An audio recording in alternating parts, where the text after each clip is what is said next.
Thank you for that lovely introduction, and please pardon my voice. I've been here all week for International Data Week. I am very grateful for the invitation from the Programme Committee to come and talk to you this morning. I have a feeling that you know an awful lot more about data than I do.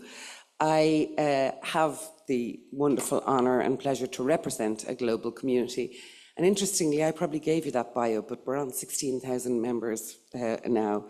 But I thought that what my journey this morning, I'll take you on a water journey this morning to try and give you some more insights into what the Research Data Alliance does, some of the many, many things that they're doing, but also to try and how would you say, parallel it a little bit to what you, of course, as a very specific but broad community are doing. Communities are great. I know that by working for these, since the launch of the Research Data Alliance in 2013. I've been in the Secretary General role for the last 7 years, but actually the Research Data Alliance was founded by the European Union, by the US National Science Foundation and the Australian government, with the vision that with all the challenges around data and this digital revolution at the time in the early 2000s, and 2010, that we really needed something where the community were able to come together, so a bottom-up, and I like to hear that is also your community, seems to be a bottom-up community, where the community could come together with some structure, of course, around it, but to reduce the silos, not just within domains, but also across domains. And I'm going to have to use the mouse. Oh no, now it works. Okay, so it was founded, as I say, back in 12 years ago, with this very ambitious vision that researchers and innovators can openly share and reuse data across technologies, across disciplines, and across countries. So while it's really important to have very specific community areas and where you work on your own, if you like, challenges and domain-specific things, there's a lot to be learned and a lot to be shared when you do it also across with multiple different and more transversal. Of course, we know that there are parts of the world that have more resources to do these sorts of pieces of work than others, and therefore it's important also to be able to share that information and make it available. And so while we have a very ambitious vision, the mission is to build the social and the technical bridges. Technical bridges are some of the things I'll talk about today. The social bridges are equally, if not more important. And you will build these social bridges, and you've clearly started last year in Japan, and will go on. And it's so nice to be able to build the social bridges physically, by the way. Apologies to those of you online. But it is also true that building these relationships forms excellent collaboration, trust, and we know all the other things. I always like to finish my one slide on RDA, particularly about the vision and the mission and the values, or what we call guiding principles. Because when you work in this world, it's very important to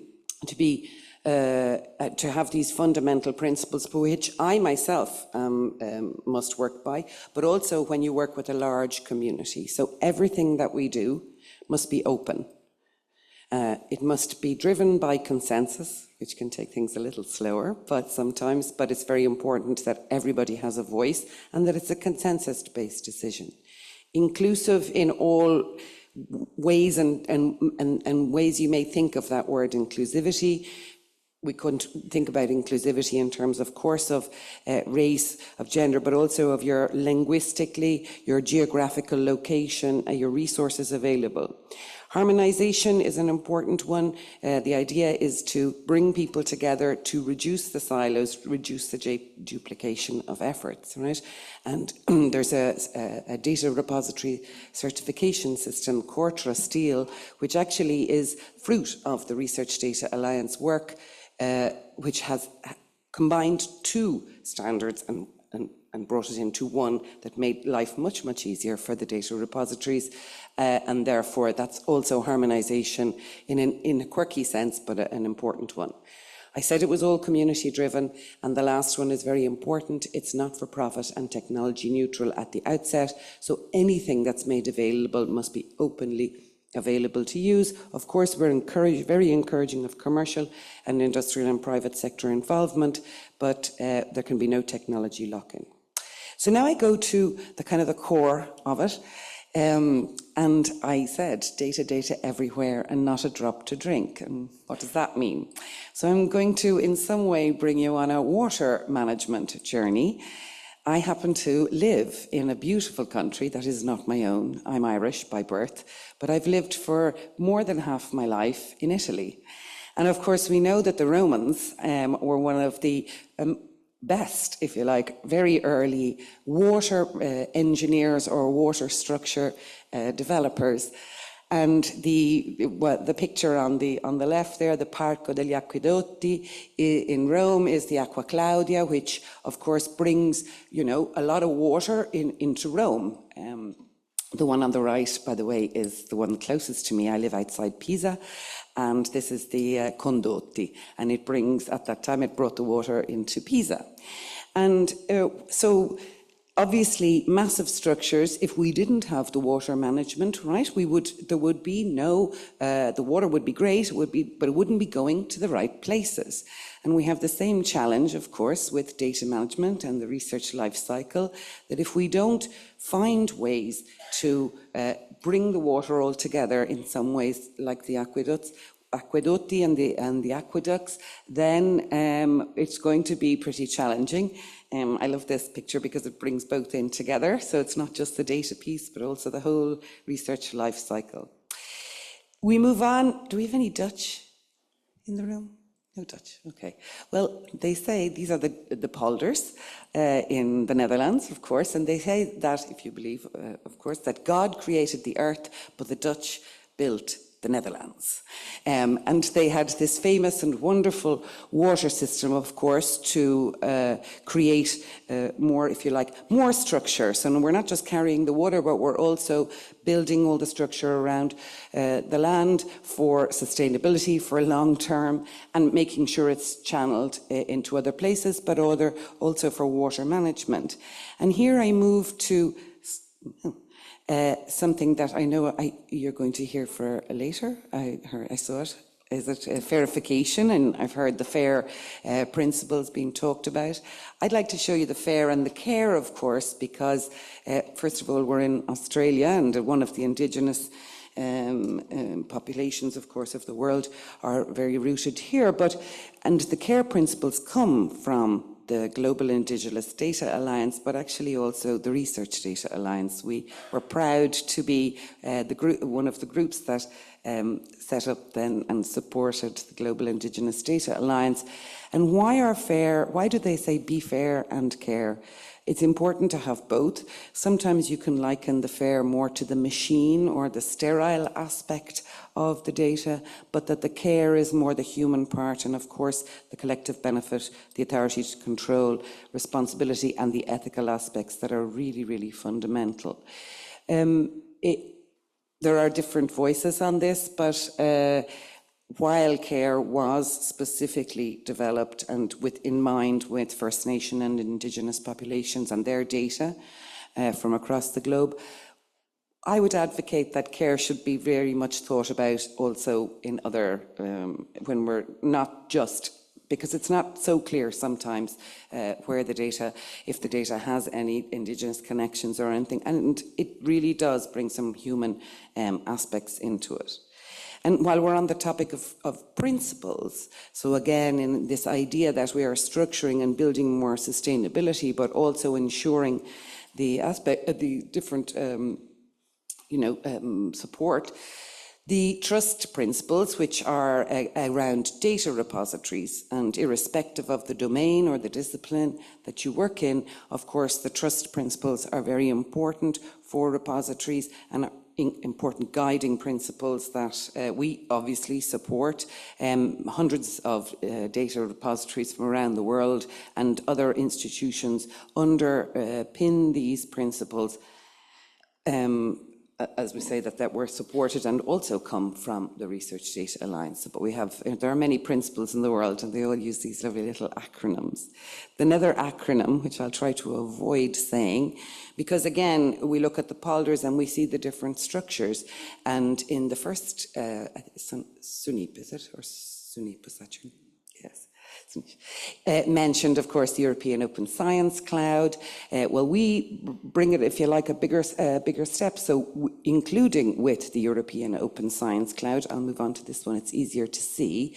There's a lot of work on global open research commons, yes? So again, thinking about the different essential elements or components that any sort of research commons should have, irrespective of whether it's thematic, whether it's geographical, or institutional. So it's a very interesting and important framework, if you like.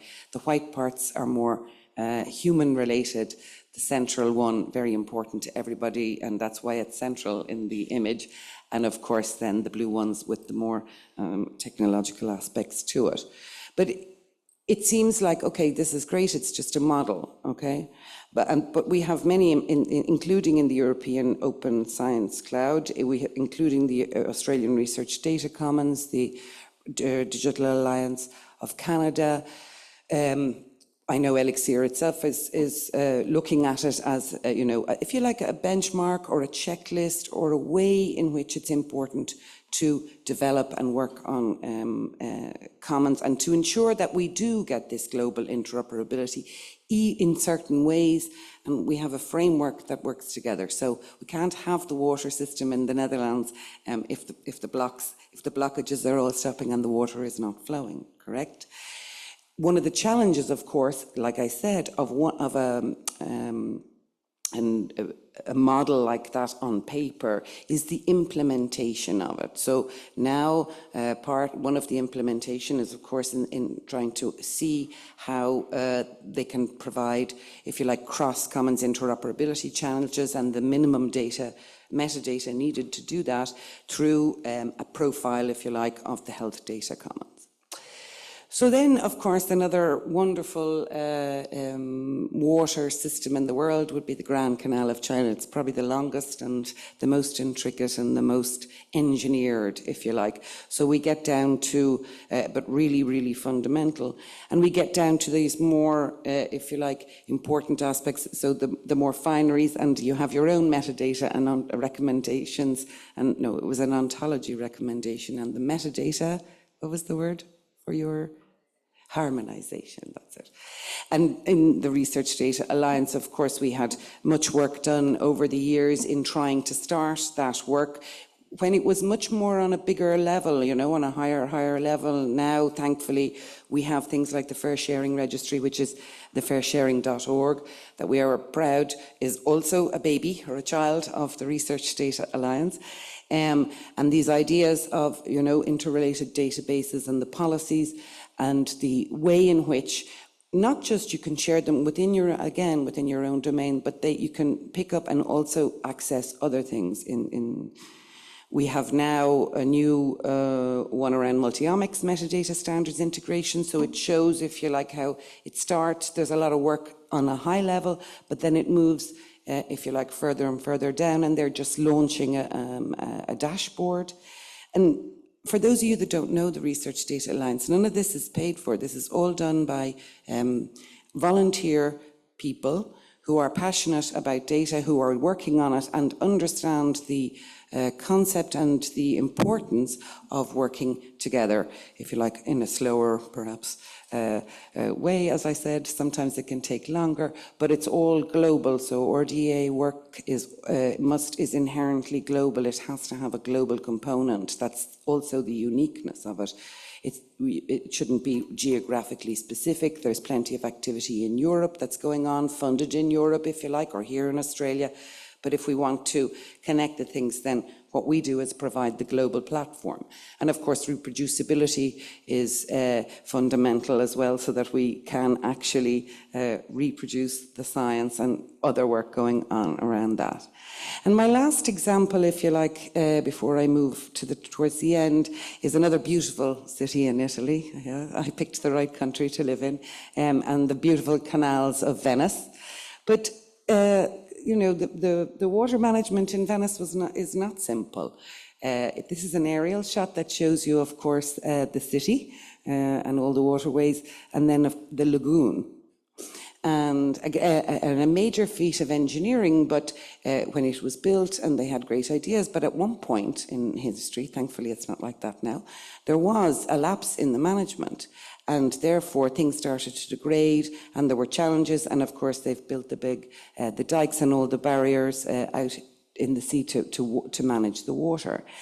And that's simple, and that's similar to what we need to think about, and you need to think about today and for tomorrow.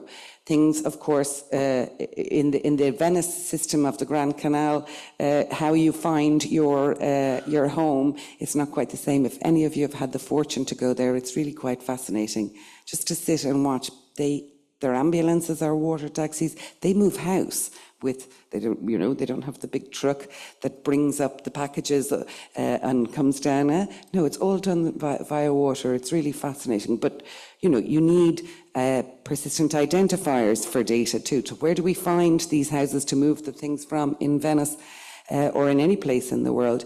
And the whole activity around persistent identifiers is really, really fundamental in part of the management of the data, of course, going forward. Another one, unfortunately, that we're being faced with a lot more is making sure the sovereignty aspect, but also making sure that what is put in place is resilient and has some long-term sustainability. Many things are happening now that people never believed or thought that would ever happen around data, and we will lose very important legacy pieces if it's not careful. We know, of course, and they are very brave people, because we know there's a lot of data rescue work happening in the world. Not all people are brave enough to show it and openly invite people. So if you want to check the data rescue project, if you're interested in this massive piece of work that they're doing.